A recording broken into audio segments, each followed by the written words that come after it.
Kadamba news ಫಸ್ಟ್ಗೆ ಸ್ವಾಗತ. ಮುಖ್ಯಾಂಶಗಳು. ಶಿರಸಿ ಮತ್ತು ಸಿದ್ದಾಪುರ ತಾಲೂಕಿನ ಸಮಗ್ರ ಅಭಿವೃದ್ಧಿಗೆ ಬದ್ಧ ಶಾಸಕ ಭೀಮಣ್ಣ ಟಿ. ಮಾರ್ಚ್ 30 ಸೋಮವಾರದಂದು ಬನವಾಸಿಯ ದೊಡ್ಡ ತೇರು ಜಾತ್ರಾ ವಿಧಿವಿಧಾನ ಈಗಾಗಲೇ ಆರಂಭ. ಸ್ಕಾಡ್ವೇ ಸಂಸ್ಥೆಗೆ ಕಿತ್ತೂರು ರಾಣಿ ಚೆನ್ನಮ್ಮ ರಾಜ್ಯ ಪ್ರಶಸ್ತಿ. ವಿವಿಧ ಅಭಿವೃದ್ಧಿ ಕಾಮಗಾರಿಗಳಿಗೆ ಶಾಸಕ ಶ್ರೀನಿವಾಸ್ ಮಾನಿ ಅವರಿಂದ ಭೂಮಿ ಪೂಜೆ. ವಿವಿಧ ಅಭಿವೃದ್ಧಿ ಕಾಮಗಾರಿಗಳಿಗೆ ಚಾಲನೆ ನೀಡಿದ ಶಾಸಕ ಆರ್. ವಿ. ದೇಶಪಾಂಡೆ. ಗಾಂಜಾ ಮಾದಕ ವಸ್ತು ಸೇವನೆ, 2 ಬಂಧನ. ವಿದ್ಯುತ್ ಅಸಮರ್ಪಕ ಪೂರೈಕೆಯಿಂದ ರೈತರು ಎದುರಿಸುತ್ತಿರುವ ಸಂಕಷ್ಟಗಳ ಕುರಿತು ಸದನದಲ್ಲಿ ಗಮನ ಸೆಳೆದ ಶಾಸಕ ಶಿವರಾಮ್ ಹೆಬ್ಬಾರ್. ರಂಗಭೂಮಿಯ ಹಿರಿಯ ಕಲಾವಿದ ಶಂಕರ ಭಟ್ ಅವರಿಗೆ ಕರ್ನಾಟಕ ಅಕಾಡೆಮಿ ಪ್ರಶಸ್ತಿ. ಗಾಂಜಾ ಮಾರಾಟ ಮಾಡುತ್ತಿದ್ದ ಆರೋಪಿಯ ಬಂಧನ. ಶಿರಸಿ ಸಿದ್ದಾಪುರ ತಾಲೂಕಿನ ಸಮಗ್ರ ಅಭಿವೃದ್ಧಿಗೆ ಬದ್ಧ. ಕ್ಷೇತ್ರದುದ್ದಕ್ಕೂ ಸಂಚರಿಸಿ ಸುಮಾರು 2.60 ಕೋಟಿ ರೂಪಾಯಿ ಮೊತ್ತದ ವಿವಿಧ ರಸ್ತೆ ಸುಧಾರಣೆ ಮತ್ತು ಸಮುದಾಯ ಭವನ ನಿರ್ಮಾಣ ಕಾಮಗಾರಿಗಳಿಗೆ ಭೂಮಿ ಪೂಜೆ ಮತ್ತು ಶಂಕುಸ್ಥಾಪನೆ ನೆರವೇರಿಸಿದರು. ನಗರದ ವಾರ್ಡ್ ನಂಬರ್ 27ರ ಅಗಸೆ ಬಾಗಿಲು ಚರ್ಚ್ ರಸ್ತೆಯಿಂದ ಹುಲಿಯಪ್ಪನಗುಡ್ಡ ಹಾಗೂ ಗಾಂಧಿನಗರ 7ನೇ ಅಡ್ಡ ರಸ್ತೆ ಸುಧಾರಣೆ 50 ಲಕ್ಷ, ಸಮುದಾಯ ಭವನ, ಸಿದ್ದಾಪುರದ ಹಳದಘಟ್ಟದಲ್ಲಿ ಮಡಿವಾಳ ಮಾಚಿದೇವ ಸಮುದಾಯ ಭವನದ ಶಂಕುಸ್ಥಾಪನೆ 50 ಲಕ್ಷ, ಗ್ರಾಮೀಣ ರಸ್ತೆಗಳ ಸುಧಾರಣೆ, ಜಾನ್ಮನೆ ಗ್ರಾಮ ಪಂಚಾಯತ್ ವ್ಯಾಪ್ತಿಯ ಕೋಡೆಗದ್ದೆ, ಓಡಲಮನೆ, ಬಾಗಿಮನೆ ಹಾಗೂ ಕೆಳಗಿನ ಕುರ್ಸೆ ರಸ್ತೆಗಳು 70 ಲಕ್ಷ, ಮಂಜುಗುಣಿ ಗ್ರಾಮ ಪಂಚಾಯತ್ ವ್ಯಾಪ್ತಿಯ ತೆಪ್ಪಾರ ಕ್ರಾಸ್, ನಂದವಾಲ, ಕೊಂಕಡ ಮತ್ತು ಕಳ್ಕಾರ ರಸ್ತೆಗಳು 40 ಲಕ್ಷ ರೂಪಾಯಿ, ಬಂಡಲ ಗ್ರಾಮ ಪಂಚಾಯತ್ ವ್ಯಾಪ್ತಿಯ ಬಾಳೆಕೊಪ್ಪ, ಹೆಬ್ರೆ, ರಾಗಿಹೊಸಳ್ಳಿ ಹಾಗೂ ದೇವಿಮನೆ, ಮಲ್ಲಳ್ಳಿ ರಸ್ತೆಗಳ ಸುಧಾರಣೆ 20 ಲಕ್ಷ ರೂಪಾಯಿ. ಗ್ರಾಮೀಣ ಭಾಗದ ಜನರಿಗೆ ಸುಗಮ ಸಂಚಾರ ಕಲ್ಪಿಸುವುದು ನಮ್ಮ ಆದ್ಯತೆಯಾಗಿದೆ ಎಂದು ತಿಳಿಸಿದರು. ದಕ್ಷಿಣ ಕಾಶಿ ಎಂದೇ ಪ್ರಸಿದ್ಧಿ ಹೊಂದಿರುವ ಶ್ರೀ ಕ್ಷೇತ್ರ ಬನವಾಸಿಯ ಚತುರ್ಯುಗ ಪ್ರತಿಷ್ಠಿತ ಶ್ರೀ ಉಮಾಮಧುಕೇಶ್ವರ ದೇವರ ವಾರ್ಷಿಕ ರಥೋತ್ಸವ ವಿಧಿವಿಧಾನಗಳು ಮಾರ್ಚ್ 23ರಿಂದ ಆರಂಭವಾಗಿದ್ದು, ಪ್ರಮುಖ ಆಕರ್ಷಣೆಯಾದ ದಕ್ಷಿಣ ಭಾರತದ ಬೃಹತ್ ರಥಗಳಲ್ಲಿ ಒಂದಾದ ಮನ್ಮಹಾಸ್ಯಂದನ ಮಹಾರಥೋತ್ಸವವು ಮಾರ್ಚ್ 30ರ ಸೋಮವಾರ ಅತ್ಯಂತ ವಿಜೃಂಭಣೆಯಿಂದ ಜರುಗಲಿದೆ. ರಾಜ್ಯದ ಅತಿ ದೊಡ್ಡ ಹಾಗೂ ಹೆಜ್ಜೆಯ ಬನವಾಸಿಯ ಮಹಾರಥ ನೋಡಲು ಸಾವಿರಾರು ಸಂಖ್ಯೆಯಲ್ಲಿ ಸೇರಿ ದರ್ಶನ ಮಾಡುತ್ತಾರೆ. ಈ ಬಾರಿಯ ರಥೋತ್ಸವದ ತಾಂತ್ರಿಕತೆಯನ್ನು ವೇದಮೂರ್ತಿ ಶ್ರೀನಿಧಿ ಮಂಗಳೂರು ಅವರು ನಿರ್ವಹಿಸಲಿದ್ದಾರೆ. ಮಾರ್ಚ್ 23ರಂದು ಶ್ರೀ ಮಹಾಗಣಪತಿ ಪೂಜೆ, ವೃತ್ತಿಕಾ ಹವನ ಹಾಗೂ ಅಂಕುರಾರೋಪಣದೊಂದಿಗೆ ಉತ್ಸವಕ್ಕೆ ಚಾಲನೆ ದೊರೆತಿದೆ. ಮಂಗಳವಾರ 24ರಂದು ಧ್ವಜಾರೋಹಣ, ಬೇರಿ ತಾಡನ, ಮಹಾಬಲಿ ನಡೆದಿದೆ. ಯಾಗಶಾಲಾ ಪ್ರವೇಶ, ಕೌತುಕ ಬಂಧನ ಮತ್ತು ಶಿಖಿ ಕಾಯಂ ರಥೋತ್ಸವ ನಡೆಯಲಿದೆ. ಬುಧವಾರ 25ರಿಂದ ಪ್ರತಿನಿತ್ಯ ಹಗಲು ಉತ್ಸವದ ತೇರು ಮತ್ತು ತಿರುಗುಣಿ ತೇರುಗಳು ಎಳೆಯಲಾಗುತ್ತದೆ ಹಾಗೂ ಜಪ, ಹೋಮ, ಹವನಗಳು ನಿತ್ಯ ನಡೆಯುತ್ತವೆ.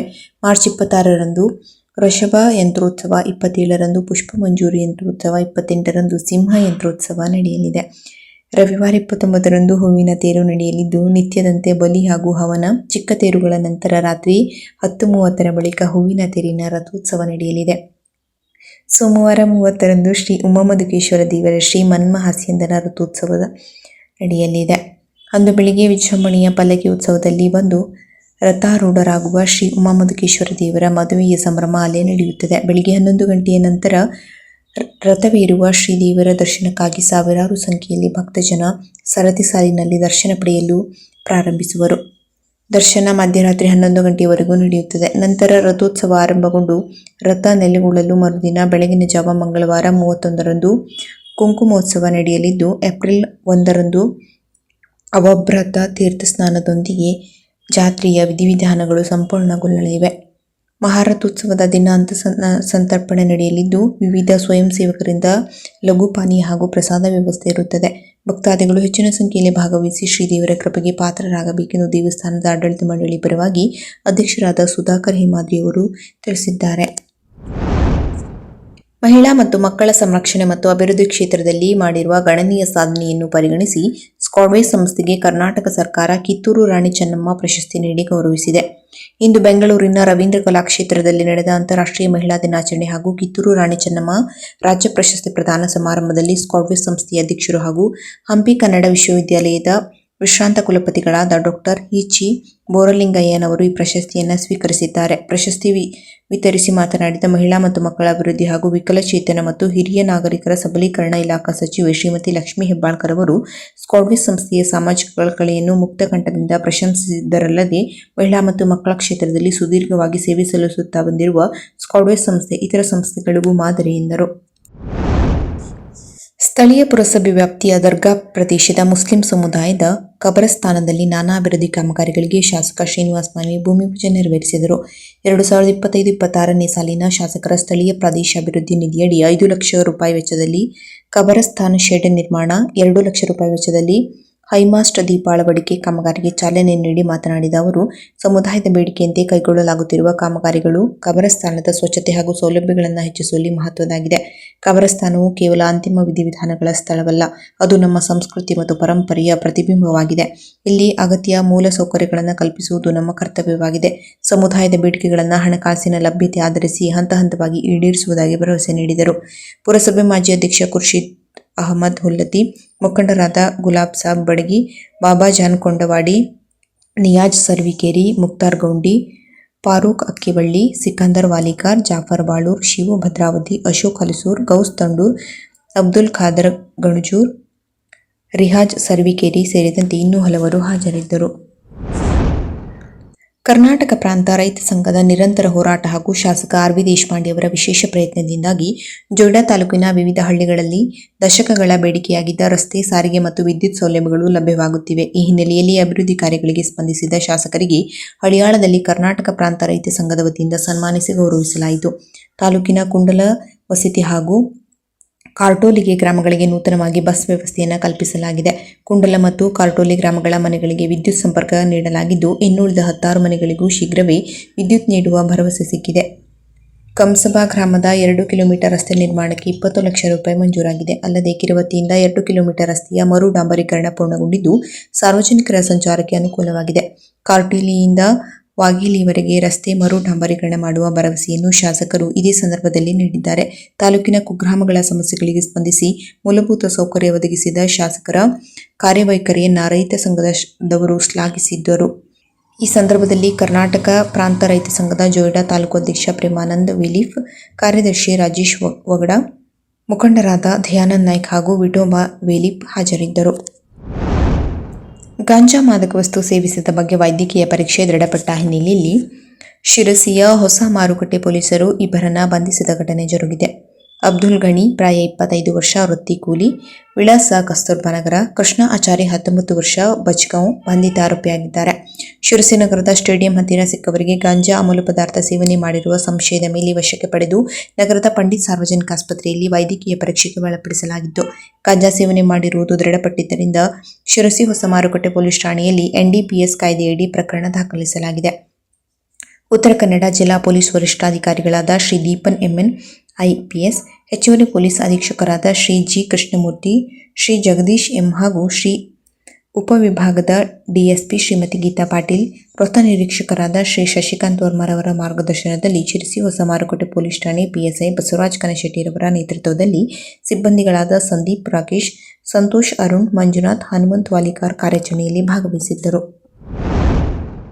ಮಾರ್ಚ್ 23ರಂದು ಶಾಸಕರಾದ ಶಿವರಾಮ್ ಹೆಬ್ಬಾರ್ ಅವರು ಸೋಮವಾರ ವಿಧಾನಸಭೆಯ ಕಲಾಪದಲ್ಲಿ ಮುಂಡಗೋಡ ತಾಲೂಕಿನ ಮಳಗಿ, ಪಾಳ ಹಾಗೂ ಬನವಾಸಿ ಹೋಬಳಿ ವ್ಯಾಪ್ತಿಯ ಪದನಗೋಡ ಭಾಗದಲ್ಲಿ ಉಂಟಾಗುತ್ತಿರುವ ವಿದ್ಯುತ್ ಅಸಮರ್ಪಕ ಪೂರೈಕೆಯಿಂದ ರೈತರು ಎದುರಿಸುತ್ತಿರುವ ಸಂಕಷ್ಟಗಳ ಕುರಿತು ಸದನದ ಗಮನ ಸೆಳೆದರು. ಸದನದಲ್ಲಿ ಮಾತನಾಡಿದ ಅವರು, ಹಾವೇರಿ ಜಿಲ್ಲೆಯ ಬ್ಯಾಡಗಿ ಹಾಗೂ ಸವಣೂರಿನಲ್ಲಿ ರೈಲ್ವೆ ಟ್ರ್ಯಾಕ್ಷನ್ ಉಪಕೇಂದ್ರಗಳಿಗೆ ವಿದ್ಯುತ್ ಸಂಪರ್ಕ ಕಲ್ಪಿಸುವ ಪರಿಣಾಮವಾಗಿ ಹಾವೇರಿ ಜಿಲ್ಲೆಯಿಂದ ನಮ್ಮ ಕ್ಷೇತ್ರದ ಮಳಗಿ, ಪಾಳ, ಕಾತೂರು ಹಾಗೂ ಬದನಗೋಡ ಪ್ರದೇಶಗಳಿಗೆ ನೀಡುವ ವಿದ್ಯುತ್ನಲ್ಲಿ ಸುಮಾರು 7 ಗಂಟೆಗಳ ಕಾಲ ವಿದ್ಯುತ್ ವ್ಯತ್ಯಯ ಉಂಟಾಗುತ್ತಿದೆ ಎಂದು ವಿವರಿಸಿದರು.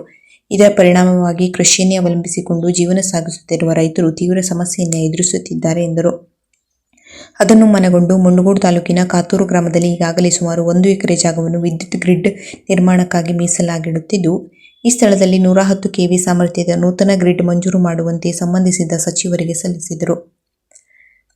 ಶಾಸಕರ ಮನವಿಗೆ ಸಕಾರಾತ್ಮಕವಾಗಿ ಸ್ಪಂದಿಸಿದ ಇಂಧನ ಸಚಿವರಾದ ಕೆಜೆ ಜಾರ್ಜ್ ಅವರು ಈ ವಿಷಯವನ್ನು ತುರ್ತಾಗಿ ಪರಿಗಣಿಸಿ ಕರ್ನಾಟಕ ರಾಜ್ಯ ವಿದ್ಯುತ್ ಸರಬರಾಜು ಮಂಡಳಿಯ ಸಭೆಯಲ್ಲಿ ಮುಂಡಗೋಡು ತಾಲೂಕಿನ ಕಾತೂರು ಗ್ರಾಮದಲ್ಲಿ 110 ಕೆವಿ ಸಾಮರ್ಥ್ಯದ ಗ್ರಿಡ್ ಮಂಜೂರು ಮಾಡುವುದಾಗಿ ತಿಳಿಸಿದರು. ಅಧ್ಯಕ್ಷೆ, ಚಿತ್ರದುರ್ಗದಲ್ಲಿ ಸನ್ಮಾನ್ಯ ಇಂಧನ ಸಚಿವರಿಗೆ ಪ್ರಶ್ನೆಯನ್ನ ಕೇಳಿದೆ. ಸಭಾಧ್ಯಕ್ಷರೇ ಉತ್ತರವನ್ನು ಒದಗಿಸಿದೆ. ಸಭಾಧ್ಯಕ್ಷ ಏನಾಗಿದೆ, ಉತ್ತರ ಕನ್ನಡ ಜಿಲ್ಲೆಗೆ ಕರೆಂಟ್ ಬರಬೇಕು ಅಂತಂದ್ರೆ ನಮ್ಮ 4 ಜಿಲ್ಲೆ 3 ಜಿಲ್ಲೆಗಳಿಂದ ಕರೆಂಟ್ ಬರಬೇಕು. ಒಂದು ಉತ್ತರ ಕನ್ನಡ ಜಿಲ್ಲೆ, ಒಂದು ಧಾರವಾಡ ಜಿಲ್ಲೆ, ಮತ್ತೊಂದು ಹಾವೇರಿ ಜಿಲ್ಲೆ. ಹಾವೇರಿ ಜಿಲ್ಲೆಯಲ್ಲಿ ಸಪ್ಲೈ ಆಗ್ತಕ್ಕಂಥ ಕರೆಂಟ್ ನಲ್ಲಿ ನಮಗೆ ಯಾವುದೇ ಇವತ್ತು ಪಂಪ್ ಸೆಟ್ಗಳು ಚಾಲು ಆಗ್ತಾ ಇಲ್ಲ. ಅಲ್ಲಿ ಏನಾಗಿದೆ, 2 ಟ್ರೈನ್ ಲೈನ್ ಹೋಗ್ತಾ ಇದೆ. ಟ್ರೈನ್ ಲೈನ್ಗೆ 33 ಕೆವಿ ವಿದ್ಯುತ್ ಅನ್ನ ಸರಬರಾಜು ಮಾಡ್ತಾರೆ. ಅವರು ವಿದ್ಯುತ್ ಸರಬರಾಜು ಮಾಡಿದಾಗ ಆ ಸಮಯ 7 ಗಂಟೆ ಸಮಯ ನಮ್ಗೆ ವಿದ್ಯುತ್ ಕಟ್ ಮಾಡ್ತಾರೆ. ಇದರಿಂದ ನೀರಾವರಿಗೆ ತುಂಬಾ ತೊಂದರೆ ಆಗ್ತಾ ಇದೆ ರೈತರಿಗೆ. ಆ ಹಿನ್ನೆಲೆಯಲ್ಲಿ ಈಗಾಗಲೇ ಸಚಿವರು ಡಿಟೇಲ್ ಆಗಿ ಉತ್ತರ ಕೊಟ್ಟಿದ್ದಾರೆ. ನನಗೆ ಉತ್ತರ ಸಮಾಧಾನ ಇದೆ. ಅದಕ್ಕಾಗಿ ನಾನು ಸಚಿವರು ವಿನಂತಿ ಮಾಡಿದ್ದೇನೆ. ಇದಕ್ಕೆಲ್ಲ ಪರಿಹಾರ ಅಂದ್ರೆ ಮುಂಡಗೋಡು ತಾಲೂಕಿನ ಕಾತೂರಿನಲ್ಲಿ 1 ಹೆಕ್ಟೇರ್ ಜಾಗವನ್ನು ನಾವು ಕೊಟ್ಟಿದ್ದೇವೆ ಈಗಾಗಲೇ. ಅಲ್ಲಿ ಒಂದು 110 ಕೆವಿ ಸ್ಟೇಷನ್ ಅನ್ನು ನಮಗೆ ಕೊಟ್ಟರೆ ಈಗಾಗಲೇ ಪ್ರಸ್ತಾವನೆ ಸಚಿವರಿಗೆ ಕೊಟ್ಟಿದ್ದೇನೆ. ಕೊಟ್ಟು ನಮ್ಮ ಸಮಸ್ಯೆ ಪರಿಹಾರ ಆಗುತ್ತೆ. ಅದನ್ನ ಸಚಿವರು ಮಾಡಿಕೊಡ್ಬೇಕು ಅಂತ ಈ ಮೂಲಕ ವಿನಂತಿ ಮಾಡ್ತೇನೆ. ಓಕೆ. ಸನ್ಮಾನ್ಯ ಸಭಾಧ್ಯಕ್ಷರೇ, ಸನ್ಮಾನ್ಯ ಸದಸ್ಯರು ಶಿವಾನಂದಬಾಬು ಹೇಳೋದನ್ನ ಈಗಾಗಲೇ ಅವರು ಲ್ಯಾಂಡ್ ಬೇಕು ನಮಗೆ ಅಷ್ಟೇ. ಈಗ ಲ್ಯಾಂಡ್ ಇದೆ ಅಂತ ಹೇಳಿದ್ದಾರೆ. ಆ ಲ್ಯಾಂಡ್ ನಮಗೆ ಹ್ಯಾಂಡ್ ಓವರ್ ಮಾಡಿದ್ರೆ ಇಮಿಡಿಯೇಟ್ ಆಗಿ ಬೋರ್ಡಿಗೆ ತಂದುಬಿಟ್ಟು ಅದನ್ನು ಸ್ಯಾಂಕ್ಷನ್ ಮಾಡುವಂತ ಕೆಲಸ ಮಾಡ್ತಾರೆ. ಓಕೆ. ಚಲನಚಿತ್ರ, ಕಿರುತೆರೆ, ರಂಗಭೂಮಿಯ ಹಿರಿಯ ಕಲಾವಿದ, ಉತ್ತರ ಕನ್ನಡದ ಕಲಗಾರ ಮೂಲದ ಶಂಕರ್ ಭಟ್ ಅವರಿಗೆ ನಾಟಕ ಅಕಾಡೆಮಿಯ 2024-25ನೇ ಸಾಲಿನ ವಾರ್ಷಿಕ ಪ್ರಶಸ್ತಿಯನ್ನು ನೀಡಿ ಗೌರವಿಸಲಾಯಿತು. ಹೂವಿನ ಹಡಗಲಿಯಲ್ಲಿ ನಡೆದ ಸಮಾರಂಭದಲ್ಲಿ ಹಿರಿಯ ರಂಗಕರ್ಮಿ ಕೆ. ಮರುಳಸಿದ್ದಪ್ಪ, ಕನ್ನಡ ಸಂಸ್ಕೃತಿ ನಿರ್ದೇಶಕ ಮಂಜುನಾಥ್, ಶಶಿಧರ್ ಅಡಪ ಮತ್ತು MP Suma Vijay, B Neelamma, KV Nagamurthy ಮೊದಲಾದ ಗಣ್ಯರಿಂದ ಪ್ರಶಸ್ತಿ ಪ್ರದಾನ ಮಾಡಲಾಯಿತು. ಶಂಕರ್ ಭಟ್ ಅವರು ತಟ್ಟಿಕೈ ರಾಮ್ ಭಟ್ ಅವರ ಅಳಿಯ ಎಂಬುದು ಕೂಡ ಉಲ್ಲೇಖನೀಯ. ಶಂಕರ್ ಭಟ್ ಅವರಿಗೆ 5 ದಶಕಗಳ ರಂಗಭೂಮಿ ಚಲನಚಿತ್ರ ಕ್ಷೇತ್ರದ ಅನುಭವ ಇದ್ದು ಅನೇಕ ಪಾತ್ರಗಳಿಗೆ ಜೀವ ತುಂಬಿ ಸ್ಥಾಪಿಸಿರುವುದನ್ನು ಅವರ ಸಾಧನೆಗೆ ಈಗಾಗಲೇ ಅನೇಕ ಪ್ರಶಸ್ತಿಗಳು ಲಭಿಸಿವೆ. ಕೆಎಸ್ಆರ್ಟಿಸಿ ಬಸ್ ಡಿಪೋ ಸಮೀಪ ಸಾರ್ವಜನಿಕ ರಸ್ತೆ ಪಕ್ಕದಲ್ಲಿ ಅಕ್ರಮವಾಗಿ ಗಾಂಜಾ ಮಾರಾಟ ಮಾಡುತ್ತಿದ್ದ ವ್ಯಕ್ತಿಯನ್ನು ಮುಂಡಗೋಡು ಪೊಲೀಸರು ಗುರುವಾರ ದಾಳಿ ನಡೆಸಿ ಬಂಧಿಸಿದ್ದಾರೆ. ಬಂಧಿತ ಆರೋಪಿಯನ್ನು ತಾಲೂಕಿನ ಇಂದೂರು ಗ್ರಾಮದ ಕುನ್ನೂರು ಓಣಿಯ ನಿವಾಸಿ ಅಕ್ಷರ ಮೌಲಾಸಾಬ್ ಸೈಯದ್ ಅಲಿ ಎಂದು ಗುರುತಿಸಲಾಗಿದೆ. ಗುರುವಾರ ಬೆಳಗ್ಗೆ 11:54 ಗಂಟೆಯ ಸುಮಾರಿಗೆ ಶಿರಸಿ ಹುಬ್ಬಳ್ಳಿ ಮಾರ್ಗದ ಬಸ್ ಡಿಪೋ ಹತ್ತಿರ ಆರೋಪಿಯು ಬಿಳಿ ಬಣ್ಣದ ಪ್ಲಾಸ್ಟಿಕ್ ಕ್ಯಾರಿ ಬ್ಯಾಗ್ನಲ್ಲಿ ಗಾಂಜಾ ಇಟ್ಟುಕೊಂಡು ಮಾರಾಟ ಮಾಡುತ್ತಿದ್ದ ಬಗ್ಗೆ ಖಚಿತ ಮಾಹಿತಿ ದೊರೆತಿದ್ದು, ಈ ಹಿನ್ನೆಲೆಯಲ್ಲಿ ಪೊಲೀಸರು ತಕ್ಷಣ ದಾಳಿ ನಡೆಸಿ ಆರೋಪಿಯನ್ನು ಹಾಗೂ ಆತನಿಂದ ಸುಮಾರು 12,000 ರೂಪಾಯಿ ಮೌಲ್ಯದ 184 ಗ್ರಾಂ ತೂಕದ ಗಾಂಜಾ ಹಾಗೂ 360 ರೂಪಾಯಿ ನಗದು ವಶಕ್ಕೆ ಪಡೆದಿದ್ದಾರೆ. ಉತ್ತರ ಕನ್ನಡ ಜಿಲ್ಲಾ ಪೊಲೀಸ್ ಅಧೀಕ್ಷಕ ದೀಪನ್ ಎಂಎನ್, ಹೆಚ್ಚುವರಿ ಪೊಲೀಸ್ ಅಧೀಕ್ಷಕ ಕೃಷ್ಣಮೂರ್ತಿ ಜಿ ಹಾಗೂ ಶಿರಸಿ ಡಿಎಸ್ಪಿ ಗೀತಾ ಪಾಟೀಲ್ ಅವರ ಮಾರ್ಗದರ್ಶನದಲ್ಲಿ ಈ ಕಾರ್ಯಾಚರಣೆ ನಡೆದಿದೆ. Mundgod PI Neelammanavar, Mahantesha Ranganath, PSI Manjunath Gowdar, ASI Somashekhar Maitri ಹಾಗೂ ಸಿಬ್ಬಂದಿಗಳಾದ ಕೋಟೇಶ್ ನಾಗರವಳ್ಳಿ, ಅಣ್ಣಪ್ಪ ಬುಡಿಗೇರ್, ಮುದೋಡ್, ನಾಗಪ್ಪ ಮೊಟ್ಟರಗಿ ಮತ್ತು ಬಸವರಾಜ ಒಡೆಯರ್ ಅವರನ್ನೊಳಗೊಂಡ ತಂಡ ಈ ಯಶಸ್ವಿ ಕಾರ್ಯಾಚರಣೆ ನಡೆಸಿದೆ. ಪೊಲೀಸರ ಈ ಸಮಯೋಚಿತ ಕ್ರಮವನ್ನು ಜಿಲ್ಲಾ ಪೊಲೀಸ್ ಅಧೀಕ್ಷಕರು ಪ್ರಶಂಸಿಸಿದ್ದಾರೆ. ಕೊನೆಯಲ್ಲಿ ಮತ್ತೊಮ್ಮೆ ಮುಖ್ಯಾಂಶಗಳು. ಶಿರಸಿ ಮತ್ತು ಸಿದ್ದಾಪುರ ತಾಲೂಕಿನ ಸಮಗ್ರ ಅಭಿವೃದ್ಧಿಗೆ ಬದ್ಧ, ಶಾಸಕ ಭೀಮಣ್ಣ ಟಿ ನಾಯ್ಕ್. ಮಾರ್ಚ್ 30 ಸೋಮವಾರದಂದು ಬನವಾಸಿಯ ದೊಡ್ಡ ತೇರು ಜಾತ್ರಾ ವಿಧಿವಿಧಾನ ಈಗಾಗಲೇ ಆರಂಭ. ಸ್ಕಾಡ್ವೇಸ್ ಸಂಸ್ಥೆಗೆ ಕಿತ್ತೂರು ರಾಣಿ ಚೆನ್ನಮ್ಮ ರಾಜ್ಯ ಪ್ರಶಸ್ತಿ. ವಿವಿಧ ಅಭಿವೃದ್ಧಿ ಕಾಮಗಾರಿಗಳಿಗೆ ಶಾಸಕ ಶ್ರೀನಿವಾಸ್ ಮಾನಿ ಅವರಿಂದ ಭೂಮಿ ಪೂಜೆ. ವಿವಿಧ ಅಭಿವೃದ್ಧಿ ಕಾಮಗಾರಿಗಳಿಗೆ ಚಾಲನೆ ನೀಡಿದ ಶಾಸಕ ಆರ್.ವಿ. ದೇಶಪಾಂಡೆ. ಗಾಂಜಾ ಮಾದಕ ವಸ್ತು ಸೇವನೆ, 2 ಬಂಧನ. ವಿದ್ಯುತ್ ಅಸಮರ್ಪಕ ಪೂರೈಕೆಯಿಂದ ರೈತರು ಎದುರಿಸುತ್ತಿರುವ ಸಂಕಷ್ಟಗಳ ಕುರಿತು ಸದನದಲ್ಲಿ ಗಮನ ಸೆಳೆದ ಶಾಸಕ ಶಿವರಾಮ್ ಹೆಬ್ಬಾರ್.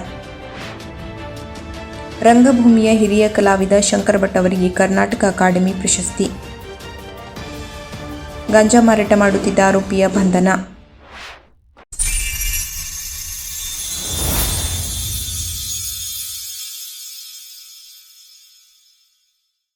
ಕದಂಬ ನ್ಯೂಸ್ ಫಸ್ಟ್, ನಿರ್ಭೀತಿಯಿಂದ ನಿಮ್ಮ ಪರವಾಗಿ.